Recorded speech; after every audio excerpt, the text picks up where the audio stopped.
Saya akan membantu beliau dalam menerapkan Nawacita Jilid 2, dan terutama agar negara ini pada 2024 tidak lagi disibukkan dengan konflik-konflik ideologi. Oleh karena itu kita harus memantapkan bahwa namanya Islam Nusantara itu ya. Ya, Islam Nusantara itu Islam beserta kesepakatan. Jadi menurut saya kita sudah selesai, tidak boleh ada lagi memperbincangkan Islam dan Pancasila, agama dan kebangsaan, sudah selesai. Karena itu 2024 lagi kita tidak ada lagi persoalan-persoalan kebangsaan, melainkan kita nanti membangun Indonesia yang lebih sejahtera. Kemudian orang bertanya, kenapa khilafah itu ditolak di Indonesia? Ya. Apa itu tidak Islami? Islami. Khilafah Abbasiyah, khilafah Utsmaniyah, Islami. Tetapi yang Islami itu bukan hanya khilafah. Kerajaan juga Islami. Makanya sekarang ada kerajaan Saudi Arabia, Al-Mamlakah As-Saudiyah. Ada kerajaan di apa namanya?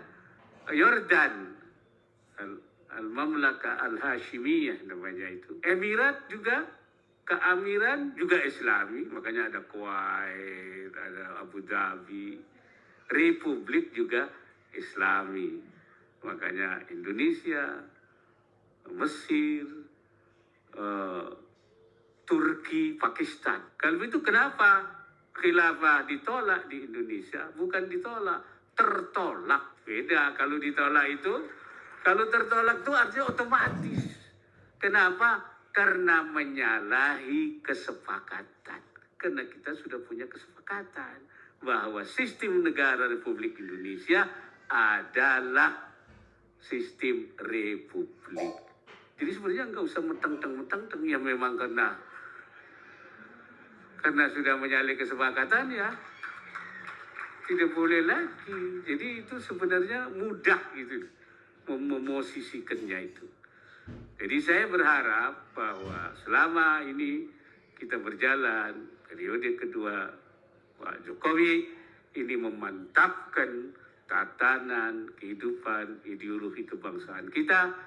Tidak boleh ada lagi pembicaraan yang bisa menimbulkan konflik ideologi.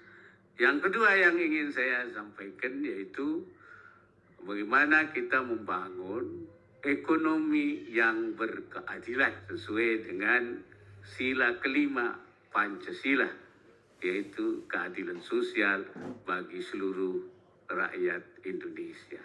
Maka upaya untuk memberdayakan ekonomi kerakyatan itu saya menamakannya sebagai arus baru ekonomi Indonesia. Kenapa arus baru? Karena arus lama itu sistemnya adalah neoliberal.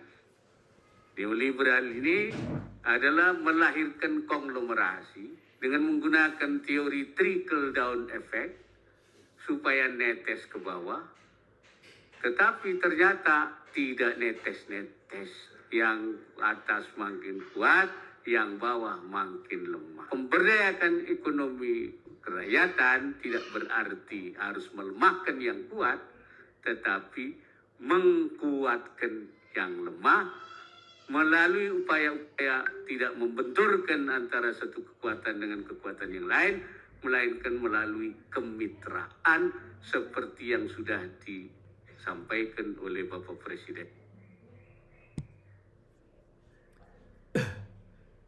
Sahabat-sahabat sebangsa dan setanah air, tadi kita menyimak video yang telah dikemukakan oleh Kiai Haji Ma'ruf Amin tentang bagaimana cara kita hidup berbangsa dan bernegara. Dari video itu pada intinya kita diajak untuk mengikuti sunnah Nabi di dalam bernegara. Jadi bagaimana kita mengikuti sunnah Nabi atau contoh-contoh teladan yang diberikan oleh Nabi dalam bernegara dalam konteks keindonesiaan. Memang Nabi itu adalah dikatakan sebagai paradigm personality, sebagai uswatun hasanah yang dapat dijadikan contoh. Karena apa? Karena antara lain dikatakan oleh Karen Armstrong bahwa tentang Nabi Muhammad, bahwa beliau adalah not just a spiritual genius, but he also had political gift of a very high order. Beliau bukan hanya orang yang jenius secara spiritual, tetapi dia memiliki bakat politik yang tingkat tinggi, very high order. Terbukti beliau bisa menggabungkan antara fungsinya sebagai nabi dan sebagai negarawan. Sebagai nabi, beliau adalah menerima wahyu dari Tuhan, dari Allah Subhanahu wa taala, sehingga menjadikan dirinya sebagai nabi, dan kemudian beliau menyampaikan Quran ataupun kitab suci kepada umat manusia. Tapi sebagai negarawan, beliau juga terikat dengan kesepakatan-kesepakatan dengan konstitusi. Disitulah menjadikan posisi Nabi Muhammad memang bukan hanya sebagai nabi dan negarawan. Sejalan dengan apa yang dikatakan oleh Montgomery Ward di dalam bukunya Muhammad Prophet and Statesman. Jadi setelah hijrah ke Madinah, Nabi Muhammad SAW tampil sebagai pemimpin masyarakat yang oleh sejumlah pakar digambarkan sebagai negara karena terpenuhi unsur-unsur negara di dalamnya seperti adanya wilayah, penduduk, pemerintahan, dan kedaulatan. Oleh karena itu, Montgomery Ward dalam bukunya Muhammad Prophet and Statesman menyatakan bahwa Muhammad bukan hanya nabi tapi juga seorang negarawan. Jadi negara Madinah adalah merupakan negara yang unik dilihat dari segi sumber otoritas dan legitimasinya. Sebagai nabi, sumber otoritasnya adalah dari Tuhan yang mendapat legitimasi dari umatnya yang mengimani kenabian dan kitab suci yang diwahyukan kepadanya. Sebagai negarawan, sumber otoritasnya dari rakyat atas dasar kepercayaan rakyat terhadap kepemimpinan dan karakter mulia yang dimilikinya. Oleh karena itu, wajar jika Nurholis Majid menyatakan bahwa tampilnya Nabi Muhammad sebagai pemimpin masyarakat di Madinah sebenarnya terjadi melalui satu proses yang demokratis. Apa dampak dari keunikan yang dicontohkan oleh Nabi? Keunikan model negara yang dicontohkan oleh Nabi. Keunikan ini berdampak pada perbedaan pakar dalam berbagai hal. Mulai dari perbedaan pakar di dalam menggambarkan bentuk negara Madinah. Apakah negara Madinah itu bisa dikategorikan sebagai negara demokratiskah, negara teokratiskah, atau nomokrasi? Itu para pakar di dalam dunia Islam itu sendiri itu berbeda-beda pendapatnya. Kemudian berbeda di dalam melihat relasi agama dan negara. Kemudian ada juga perbedaan pakar di dalam melihat bagaimana relasi hukum Islam dengan hukum negara atau dengan negara. Yang keempat, perbedaan pakar dalam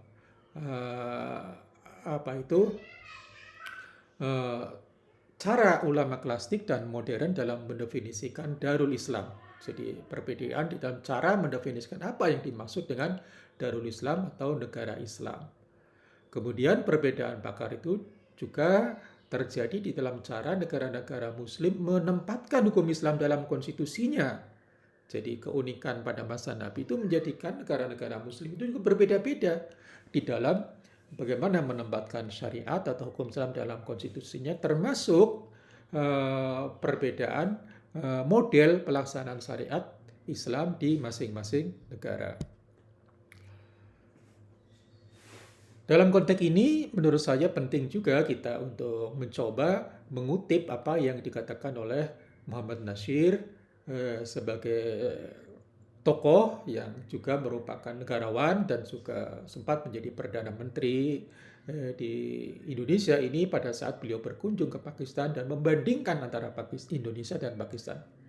Di dalam pidatonya di Pakistan pada 2 April 1952, Muhammad Natsir mengatakan antara lain begini bunyinya.